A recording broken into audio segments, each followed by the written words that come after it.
Welcome back, everybody. Of course, you know me. My name is Dr. Keith McNally, and this is Coach's Corner. I'm here with Tina Bornwall, and Yes. I always got the name right. Tina was a guest on my Question Guy podcast, and she gave us a story that even brought me to tears. And so I was doing my best to hold that back. Her husband died of a heart attack. And oh my God, you just got to listen to that story.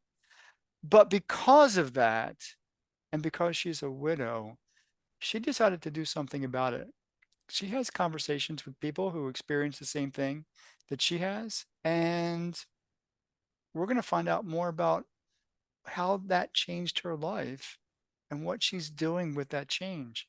Tina, welcome to my show. Welcome back to my conversation. I'm looking forward now to one, not cry, but two, to find out how that circumstance in your life changed what you do now. Can we get into that conversation? We can. And thank you. Appreciate you having me back. And I want to say tears are healthy. Tears is part of humanity, and there's healing that comes from tears. So it's not something to fight, it's something to embrace and let it do that work over yourself. I do appreciate that because when I go back and listen to that conversation, I'm thinking, I so appreciate how you framed it because you literally said, and then you asked me for permission about what my podcast was rated because you were having a booty call. And then 24 hours later, which is cool, all good. It was And my husband. Let's just be clear oh, about that. It yeah, was. well, yeah, absolutely. And 24 hours later, you're going through an entirely different thing in Yes. your life. And so, without having to go through all of that again, talk to us about what changed in your life because of that. Everything.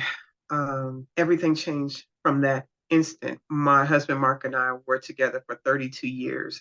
We raised children, we purchased property, we traveled the world, we served our country together.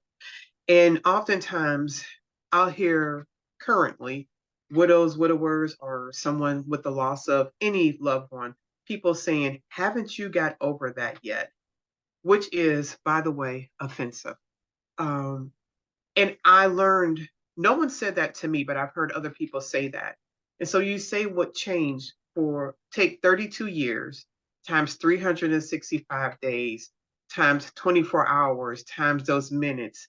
My life was intertwined lovely with this man that was cut off instantly. I had to learn how to say Tina without saying Tina and Mark. I had to go from every plan that we made together in our life, doing that independently.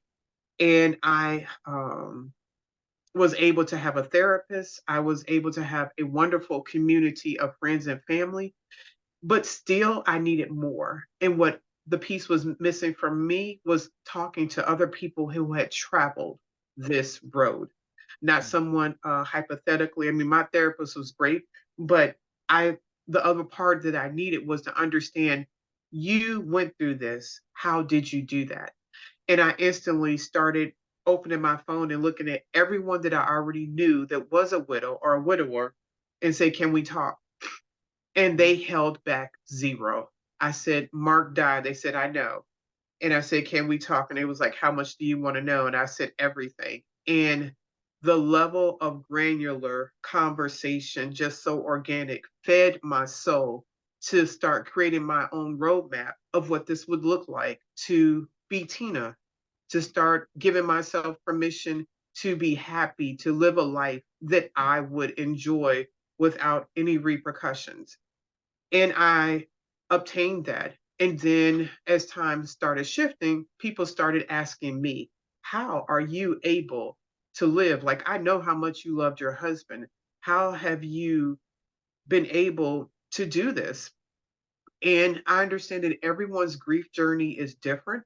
But when you're able to connect to someone that looks like success, that looks like they are not falling apart in every moment, because the world makes us look like if I'm a widow or a widower, that I am forever dressed in sackcloth and ashes to never be happy again and my life is over. And that's not true. And I am grateful for every person, whether it is a conversation that I may have arbitrarily with someone in a grocery store or someone on the podcast, that we are alive and we get to live. I do know that my late husband gave me a gift that often people do not receive. And so I would give this recommendation. If you are married, if you have a significant other, a partner, ask the tough questions. What does it look like when your life is coming to an end? How do I love you in supporting that? Have a do not resuscitate. What does it look like if we were to recouple outside of that? So many people have guilt about, we'll say, we'll make statements like, this is my forever person, but we don't last forever. And now, once you place that narrative in your mind, the guilt will start crawling up when you start to create a new relationship. My husband actually saw that based in his life and his family that he may not have a long life, and he told me when he was never here that he wanted me to be happy, he wanted me to have a relationship, so I didn't have to guess or wonder. So I recommend people to have those conversations, because we make these vows and we don't think about what that looks like when we have to unpack them.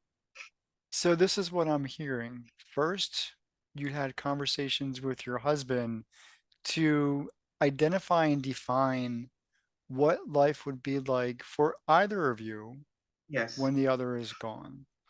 The second thing I heard was you intentionally reached out to others who had experienced the same, had lost a loved one, and you wanted to have conversations with them because you needed to find, you needed to feed yourself. You needed to Yes. figure things out. You needed to create a new life. And then the third conversation was people were coming to you and saying, how did you navigate this path? Can we Yes. touch on each of those different conversations a little bit at a time? For sure. I know you mentioned, having the conversation with your husband, but for those who are watching, listening, how deep did those conversations go? Because nobody thinks about that when we're actually in the moment present with our spouse or partner. Why are we talking about death? But you made it intentional. Oh, for sure. So I am, one of the things, anybody knows me, I'm pretty intentional. Like, I have to plan on not being unintentional and be spontaneous. That is a character flaw. We were married the first 2 years. He had a little bit of money extra from the military that he didn't use in the education fund. And we took that and said, we are going to start looking at our life plan. What does this look like now until the end? How do we set up for children, college? How do we set up this other person when one of us is no longer here? So that conversation was had in the very beginning of our marriage. And but once the conversation's done, the plan is made, you don't have to do anything. You may have to tweak it or massage it, but having those tough conversations is important. I mean, my gosh, what's the sense of being married to someone if we can't talk about everything? Mm. And Mark and I talked about everything. We talked about, what did he want? I knew that when he died that he wanted to be cremated. I knew that he wanted his ashes placed in particular places where he went hunting as a child with his father. There was no question as far as what my husband's wishes were, because we talked it out and we enacted that plan. And to the point that when my husband died and my brother came with me, he was like, I came upstairs with all these folders. He was like, what is this? I said, this is the when one of us died plan. And he was like, y'all had a plan? I was like, yeah. But we often say if something happens, it's the reality of when. We do ourselves a disservice, because I did not have to struggle with trying to figure out all these what ifs in this particular moment when I am at my weakest emotionally and physically. And it allowed me to focus on my husband's absence instead of the nuances of the things that had to be done at that point in time. I like that. And so, with the two of you working together, you had this plan. And so you knew Yes. your life was comforted, I would imagine, because you knew. Let's transition to those conversations. You began to reach out to people who had lost a loved one. And you said you got very granular with those conversations. How so? One, I would not say the word comforted because of those decisions. It was just something I didn't have to worry about.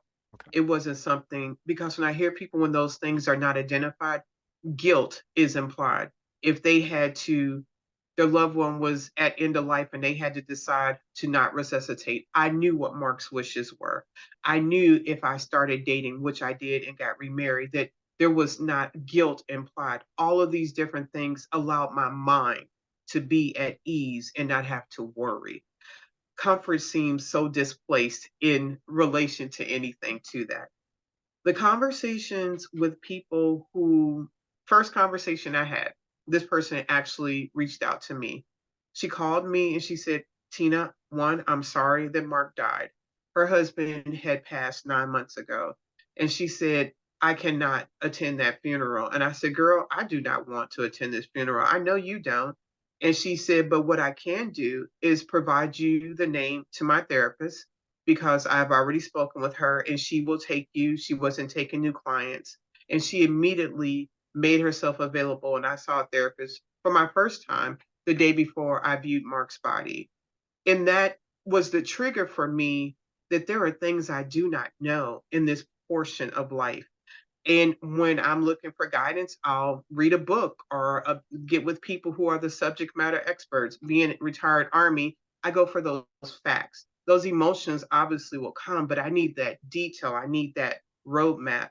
And so after that conversation with her, I remember reaching out to another widow. And she said, we're going to go to the spa. And this was like the week before Mark's funeral. I was like, I don't think the optics look right on that. Like, two widows going to the spa. My husband just died. It looks like a little bit of a celebration. And she goes, no, you need this. And I was like, okay, I'm going to take a word for it. We went to the spa and we sat there, and it was the first time, like in about a week, that I had actually just relaxed. I wasn't at the house, people there.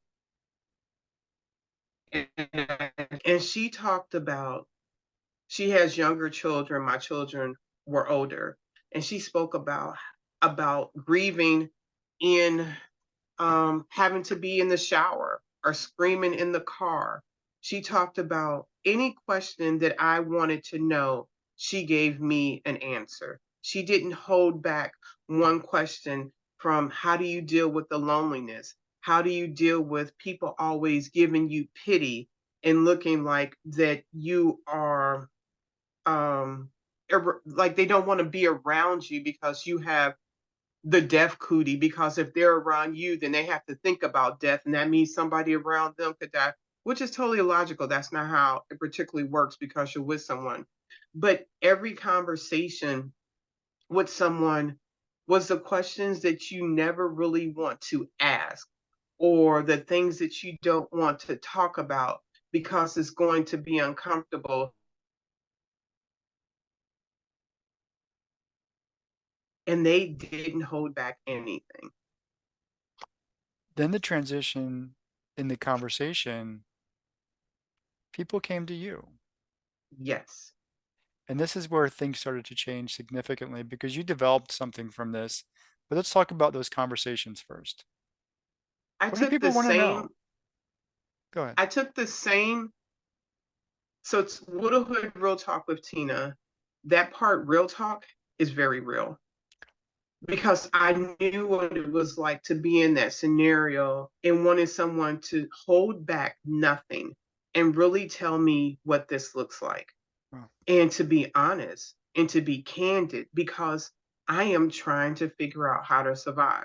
So I took that same blueprint of conversations that I had one on one with people and said, how many people's families, how many people's friends want to ask them the question, but they don't want to ask them the question? Mm. But if they had a safe space to listen to a conversation, and then they could take that information and be supportive to someone else. Or if I'm that widow or widower and wondering, am I the only person up at 2:30 in the morning because I'm not used to sleeping in an empty bed? How do I find solace in that? So the conversations, the first podcast is a conversation with a lifetime friend of mine interviewing me and asking me about my life since Mark died and the reality of what it looked like the day that he died, and allowing the conversation to be as open and as transparent as possible. One of the things that having a conversation with, maybe on the podcast or I do one-on-one peer support, is like, how do you even just go back into your bedroom? Like, how do you go walk through that door and be in that space knowing that they are never coming back? Mm. How do you lay in the bed and look on the other side of the bed and go to sleep? Well, one of the things I told somebody, you know what you do? You sleep on their side, because it's easier to sleep on their side and look at your empty side of the bed because you're not used to that. But when you're sleeping in this familiar space and looking at that unfamiliar, vast, open absence, it rips the heart apart. So a lot of times people will sleep on their side of the bed. They got mail, they got all the clothes, because you need to fill that space of the bed. But then after a while, it's like, okay, I'm starting to look a bit like a hoarder over here. I need to do something with this. People get a new bed. Maybe you can't afford that. Get new bedding. But maybe you have to do something to change the pattern of what you're looking at, because we don't get that anymore. But what we do get is the opportunity to decide what we're going to do with where we're at. So you may change furniture around, you may get new bedding, but sleeping on the other side of the bed, oftentimes I hear people say they feel closer to their loved one because they knew that they rested there, and that can be empowering. So conversations on how do you come home knowing that they're not here. I changed our whole house around. Then once when my daughter came to visit, she didn't even know like where she was. I changed her bedroom into my study. I changed our son's room into the guest room. I changed the basement into a workout space. I was up at all hours of the night. I moved the gym equipment into the front room. And for people just saying, like, you can do that, I'm like, nobody here but me. Why could I not make it my space? Or talking about being angry or being mad or people not understanding or not feeling like you fit in these same groups. All of those types of conversation gives people the ability to know this is what grief looks like, but also conversations about finding out things that you enjoy doing yourself. What are your interests? Pursuing those and being in a place of approving yourself to be able to continue living. Well, you've more than hinted to it. You've actually said it. You actually run a podcast. And so the name again of that podcast and how do you focus your conversations? So, Widowhood Real Talk with Tina, the podcast is one element of it. Okay. Widowhood Real Talk with Tina is a registered 501c3 nonprofit. And the mission of Widowhood Real Talk with Tina is to provide hope, healing, and encouragement for those who are grieving. And the word widowhood, I am from Chicago, and hood means community.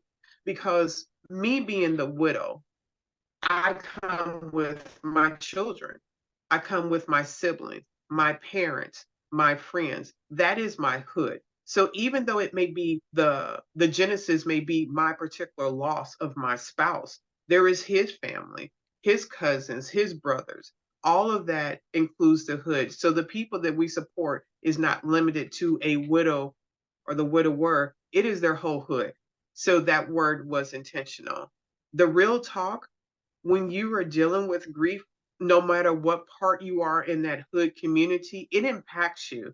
It has been 6 years that my husband has died. And one of my friends still has a shirt of his that she will wear and smell because that community is strong. So the conversations with Widowhood Real Talk with Tina is one element of three lanes that we provide support. Professional at work on dealing with grief in the workplace, a mental health professional as far as guidance on how to locate a therapist, and then we provide social content across 6 different social media platforms because Hey, welcome back, everybody. We do apologize for the technical problems that just occurred. Tina dropped from the call, but she's back on, and we're going to talk about her nonprofit. Basically, when we last left, She was talking about how she has conversations, she runs a podcast, and she's across social media to support people who are dealing with grief and loss. Tina, let's get back into that conversation. Okay. So one thing our world, thank you. One thing our world is recovering from a pandemic. So there are a vast amount of people who are showing back up into a world that have lost loved ones. And we have also expanded our use of the internet, social media, and being able to connect virtually. That has led Widowhood Real Talk with Tina to connect with people in 70 different countries. And we do that between our podcast, social media content is one lane in which we support people. The second lane is through our peer support, where we have a private group where we connect with people on a day-to-day basis. We also have a virtual meetup where we discuss books that are related to grief, and also just a open forum conversation where we connect with people. The third is with different types of events. We in the month of August hosted an event called Walk for Love, because when you are grieving, you are often in the house and feel disconnected from people. Well, for 7 days, we asked people around the world to walk 1 mile and to post a picture of where they walked, and just to use our hashtag WRTWT, because to let you know you're part of a community, you're not alone. And we literally had people around the world posting and walking. And some people have maintained that habit, because when you lose a loved one, it often impacts your health. In October, we're hosting an event called dealing with grief before the dealing with grief during the holidays. So Halloween comes, Thanksgiving, the whole world's on happy, happy.